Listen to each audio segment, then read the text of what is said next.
ಪ್ರತಿಭಟನಾಕಾರರ ಮನವಿ ಸ್ವೀಕರಿಸಿ DCM DK Shivakumar ಹೇಳಿಕೆ. ಹಿಂದೆ ಇದ್ದ ಬಿಜೆಪಿ ಸರ್ಕಾರ ಕೂಡ ನಿಮ್ಮನ್ನ ಖಾಯಂ ಮಾಡ್ತೀವಿ ಅಂತ ಭರವಸೆ ಕೊಟ್ಟಿದ್ರು. ನಿಮ್ಮ ಕೆಲಸ ಕಾರ್ಯಗಳಿಗೂ ಪಾಲಿಕೆ ವ್ಯಾಪ್ತಿಗೆ ಬರೋದಿಲ್ಲ. ನಮ್ಮ ಅಧಿಕಾರಿಗಳಿಂದ ನಿಮ್ಮ ಹೋರಾಟದ ಬಗ್ಗೆ ಮಾಹಿತಿ ಬಂತು. ಇದರ ಬಗ್ಗೆ ಸರ್ಕಾರದ ಮಟ್ಟದಲ್ಲಿ ಚರ್ಚೆ ಮಾಡ್ತೀನಿ. ನಿಮ್ಮನ್ನ ಕೂಡ ಸಭೆಗೆ ಕರಿತೀವಿ. ಅಧಿವೇಶನ ಮುಗಿದ ಮೇಲೆ ಚರ್ಚೆಗೆ ಕರಿತೀವಿ. ಈಗಾಗಲೇ ಸಿಎಂಸಿ ಹಾಗೂ ನಗರ ಪಾಲಿಕೆಯಲ್ಲಿ ಜಾರಿಗೆ ತಂದಿದ್ದೀವಿ. ಐಪಿಡಿ ಸಾಲಪ್ಪ ವರದಿಯಂತೆ ಕಾನೂನು ಚೌಕಟ್ಟಿನಲ್ಲಿಟ್ಟುಕೊಂಡು ಆರ್ಥಿಕ ಸಹಾಯ ಮಾಡುತ್ತೇವೆ. ಪ್ರತಿಭಟನೆಗೆ ಕೈಬಿಡುವವರೆಗೂ ನಿಮ್ಮ ಜೊತೆ ಯಾವುದೇ ಸಭೆ ಮಾಡುವುದಿಲ್ಲ. ಪ್ರತಿಭಟನಾಕಾರರಿಗೆ ಎಚ್ಚರಿಕೆ ಕೊಟ್ಟು ಹೋದ ಡಿಸಿಎಂ ಮನವಿ ಸ್ವೀಕರಿಸಿದ್ದಾರೆ. ಆದರೆ ಸರಿಯಾದ ಮಾಹಿತಿ ನೀಡಲಿಲ್ಲ. ಈ ಹಿನ್ನೆಲೆಯಲ್ಲಿ ನಾವು ಯಾವುದೇ ಕಾರಣಕ್ಕೂ ಮುಷ್ಕರ ಬಿಡುವುದಿಲ್ಲ. ಬೆಂಗಳೂರಿನಲ್ಲಿ ಕಸವನ್ನ ಹೇಗೆ ಎತ್ತುತ್ತಾರೆ ಎಂದು ಸರ್ಕಾರಕ್ಕೆ ಚಾಲೆಂಜ್ ಹಾಕಿದ ಕಸದ ಲಾರಿ ಚಾಲಕರು. ಸಂಘದ ಅಧ್ಯಕ್ಷ ತ್ಯಾಗರಾಜ್ ಹೇಳಿಕೆ.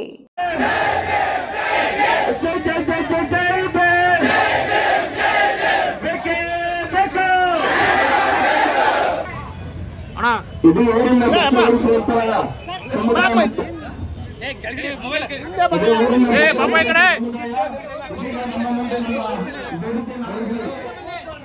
ನಮ್ಮ ಭಿನ್ನವನ್ನು ಆಲಿಸಲು ನಮ್ಮ ಮುಂದೆ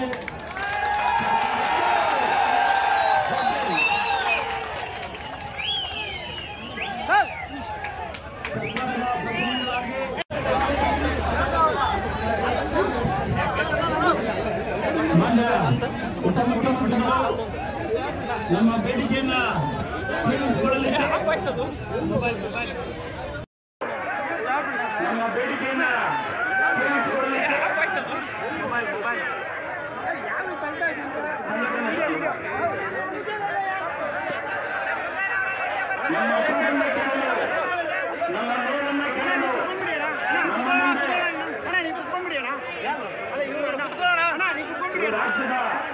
ಹಿಂದೆ ಬಂದ ಗೌರ್ಮೆಂಟ್ ಅವರು ಕೂಡ ನಿಮ್ಮನ್ನ ಕರೆಸಿ ಮಾತುಕತೆ ಮಾಡಿ ಇದು ನೀವು ಕಾರ್ಪೊರೇಷನ್ ವ್ಯಾಪ್ತಿಗೆ ಬರುವುದಿಲ್ಲ ಅನ್ನೋದೊಂದು ತೀರ್ಮಾನ ಆಗಿದ್ದು ನನಗೆ ನೆನಪಿದೆ.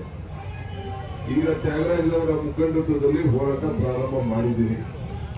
ನಮ್ಮ ಅಧಿಕಾರಿಗಳು ತಿಳಿಸಿದ್ರು, ನಿನ್ನೆ ರಾತ್ರಿ ಬಂದಿರಂತೆ ಮಾತಾಡಕ್ಕೆ ಅವರು ತಿಳಿಸಿದ್ದಾರೆ. ಇದನ್ನ ನೋಡ ಈಗ ಬೇರೆ ಬೇರೆ ಇಡೀ ದೇಶದಲ್ಲಿ ಪದ್ಧತಿ ಬರ್ತಾ ಇದೆ. ಇಲ್ಲ ಬಟ್ ಯಾವಾಗಲೂ ಒಂದು ಸಿಸ್ಟಮೆಟಿಕಲ್ಲಿ ನಾವು ಅದು ಮಾಡಬೇಕು. ನಾನು ಅಸೆಂಬ್ಲಿ ಸೆಷನ್ ಆದ್ಮೇಲೆ ನಿಮ್ಮನ್ನೆಲ್ಲ ಕರಿತೀನಿ. ಒಂದು 2-3 ಗುಂಪು ಏನಿದೆ ಎಲ್ಲರೂ ಕೂಡ ಕರಿತೀವಿ. ಹೊರಗಡೆ ಒಂದು ತೀರ್ಮಾನ ಮಾಡಿದ್ದೀವಿ. ಈಗಾಗಲೇ ನಾವು ರೂರಲ್ ಇದರಲ್ಲಿ ಸಿಎಂಸಿಗಳಲ್ಲಿ ಬೇರೆ ಬೇರೆ ಕಡೆಗೂ ತೀರ್ಮಾನ ಮಾಡಿದ್ದೀವಿ. ನೀವು ಕಾಂಟ್ರಾಕ್ಟ್ ಬೇಸಿಸ್ ಅಲ್ಲಿ ಬೇರೆಯವ್ರಿಗೆ ಅದನ್ನ ಯಾವ ರೀತಿ ಏನ್ ಮಾಡ್ಬೋದು ಅನ್ನೋದನ್ನ ನಾವು ಗಮನಿಸಬೇಕು. ನಿಮ್ಗೇನ್ ರೂಪ ಕೊಡಬೇಕು ಅಂತ ಕರೆದು ಇದಕ್ಕೊಂದು ಐಡಿಪಿ ಸಾಲ ವರದಿ ಕೂಡ ಒಂದು ಇದೆ. ಅದು ನೇರವಾಗಿ ಕಾರ್ಪೊರೇಷನ್ ಕೆಲಸ ಮಾಡ್ತಾ ಇದ್ದು ದಾಖಲೆ ಇದೆ. ಇದನ್ನ ನಿಮ್ಮನ್ನ ನೆಕ್ಸ್ಟ್ ಕರೆಸ್ತೀನಿ. ನಾನು ಒಂದು ಸೆಷನ್ ಆದ್ಮೇಲೆ ನೀವು ಬಂದು ಭೇಟಿ ಮಾಡಿ ನಿಮ್ಮನ್ನ ಕರೆಸ್ತೀನಿ. ಮಾತಾಡಿ ನಮ್ಮ ಅಧಿಕಾರಿಗಳು ಮಾತಾಡಿ ಕಾನೂನು ಚೌಕಟ್ಟಿನಲ್ಲಿ ಆರ್ಥಿಕವಾದ ಪರಿಸ್ಥಿತಿಯನ್ನು ಗಮನದಲ್ಲಿ ಇಟ್ಕೊಂಡು ನಾವು ಏನು ಸಹಾಯ ಮಾಡಬೇಕು.